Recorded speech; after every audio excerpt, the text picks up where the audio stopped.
a different topic. Senator, you were speaking. May I speak? You cut me off when I was speaking. When I ask you the next question, you can speak, and I hope you answer, Ms. Bondi. Well, I'd like to answer the previous one, Senator. When we met yesterday, you pointed your finger at me and said you were speaking. You did not seem to be familiar let me answer my question. I'm not going to be bullied by you, Senator the 14th Amendment of the United States of America, which was deeply disappointing. Hey, everybody. Welcome back to America Patriots, the channel where freedom is still free, coffee is still strong, and apparently Senate hearings are still longer than my last Costco receipt. Before we jump into today's wild video, make sure you hit that subscribe button, ring that bell, and drop a comment below. Because if you don't, YouTube will think I'm just a guy yelling about the Constitution into the void. And look, if you like common sense, a little humor, and a lot of America, you're going to feel right at home here. All right, let's get into the circus. Thank you, Mr. Chair. Before I begin, I just want to remind us all for the record that the 34 convictions, not indictments, convictions of former President, incoming President Trump were by a jury of his peers. Thank you, Ms. Bondi, for being here today, and I too would like to welcome your family and friends who are here. Thank you. Appreciated the opportunity to meet yesterday to learn about your priorities and discuss a number of issues that are important to me.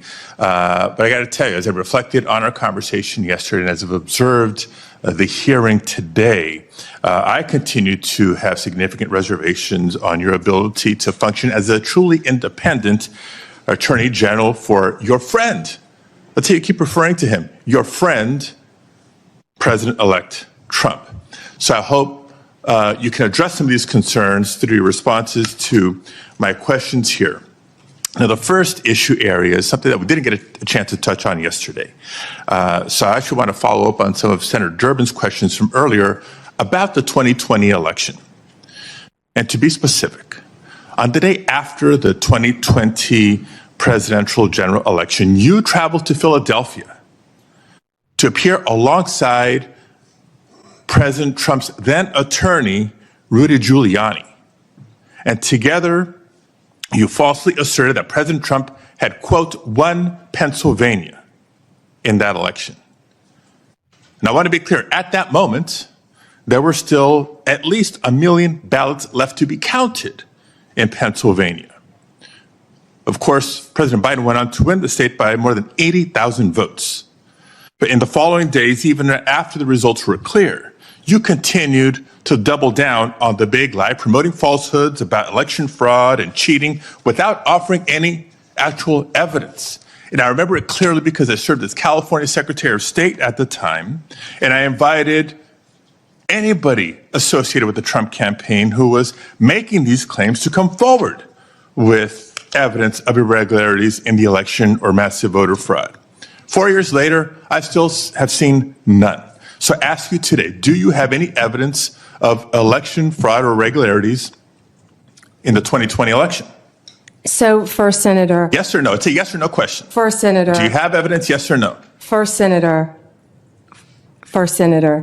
I'm so sorry about the fires to you and Senator Schiff and what you're going through in your states. I have to say that. I appreciate I think that. all My of our, clock is ticking, I'll answer and I your want to question. hear All of our your answer. hearts go out to everyone in California for what you're facing right now.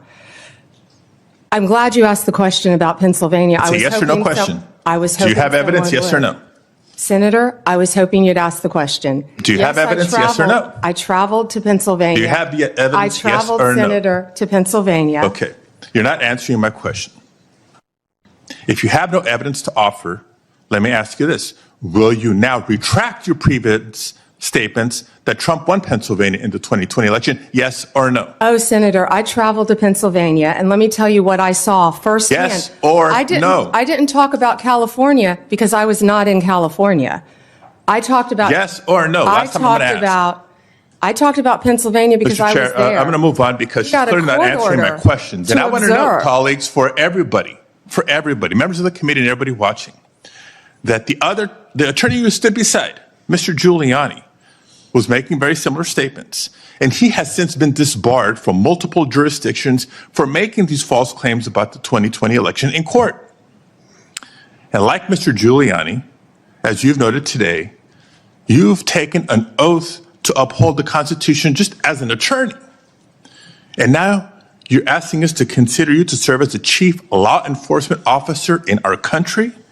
So it's imperative, Ms. Bondi, that you subscribe to facts and evidence and not politically convenient conspiracy theories. Your job will be, your job will be to protect voters and election workers, not to undermine and dox them. Now, I know that earlier you agreed that Joe Biden is in fact president, but many of the president-elect's inner circle continue to spread the big lie about the 2020 election. Then we'll move on to a different topic. Senator, you were speaking. May I speak? You cut me off when I was speaking. When I ask you the next question, you can speak, and I hope you answer, Ms. Bondi. Well, I'd like to answer the previous one, Senator. When we met yesterday, you pointed your finger at me and said you were speaking. You did not seem to be familiar Let me answer my question. I'm not going to be bullied by you, Senator the 14th Amendment of the United States of America, which was deeply disappointing. I guess you didn't want to hear my answer about Pennsylvania. After I gave an opportunity to study overnight. So can you tell me in this committee what the Citizenship Clause of the 14th Amendment says? Senator, I'm here to answer your questions. I'm not here to do your homework and study for you. If I am confirmed as Attorney General... You're the one General, asking for a confirmation hey, vote, you ma'am. cut me off. Can I please finish? What does the 14th Amendment say? Senator, the 14th Amendment, we all know, addresses birthright citizenship. I've been a state prosecutor. I've been a state AG. I look forward to, even given your remarks today, working with you and the people of California if I am confirmed as the 87th Attorney General of the United States of America. I didn't take your homework assignment. I'm sorry. I was preparing for today. So on the 14th Amendment, now you've testified repeatedly to this committee that you will uphold the laws of this country and defend the Constitution of the United States. Do you believe birthright citizenship is the law of the land, and will you defend it regardless of a child born in the United States, regardless of their parents' immigration status? Senator, I will study birthright citizenship. I would love to meet with you regarding birthright citizenship. Can I answer the question? Serve as the Attorney General of the United States, and you still need to study the 14th Amendment of the Constitution? That is not helping me have more confidence in your ability to do this job. One other immigration-related question, and I'll steer clear of the Constitution I have one and the regarding law. that I'd like Senator to talk about. Hirona asked you earlier, but I don't think you answered her question. Can you please tell us, do you agree with the statement that immigrants are, quote, poisoning the blood of our country, yes or no? I did not say that. I did not say that you said that. I'm asking if you agree with it, yes or no. I did not say that. Do you agree with it, yes or no? My great-grandparents are immigrants. Do you agree with it, yes or no? They came here from Sicily Do you agree through with it, Ellis yes or Island no? when they were teenagers. Do you agree with it, yes or no? Senator, let me answer the question. Yes or no? It's My real simple. great-grandparents came here, immigrated to this country from Sicily, recently went and found each of their birth certificates. We are a nation made up of immigrants. Do I believe immigrants are poisoning our country? No, Senator. Thank you very much, Mr. Chair. I can't wait for the second round. Same, Senator. Thank you. No, sir. Thank you. So I just watched this confirmation hearing clip with Pam Bondi, President-elect Trump's pick for Attorney General. And folks, I needed popcorn, a seatbelt, and maybe a fire extinguisher, because the senator questioning her came in hotter than my grill on the 4th of July. From the get-go, the senator launches into a speech that was longer than the DMV line on a Monday morning. And you know how in these hearings, you're supposed to, ask a question and let the nominee answer? Yeah, apparently that memo got lost in his email.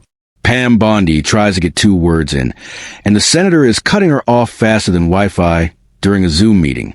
Yes or no? Yes or no? It sounded less like a Senate hearing and more like someone trying to train a dog.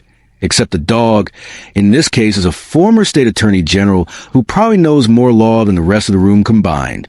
Now, look, whether people agree or disagree with anything surrounding the 2020 election, the senator asking the questions clearly came in with a script thicker than a Texas brisket. Pam tries to explain, tries to give context, and he's basically like, nope, don't want that. Give me my soundbite. Classic. Then we get to the 14th Amendment part, and I gotta tell you, that was TV gold. The senator goes, "Can you recite the citizenship clause of the 14th Amendment?"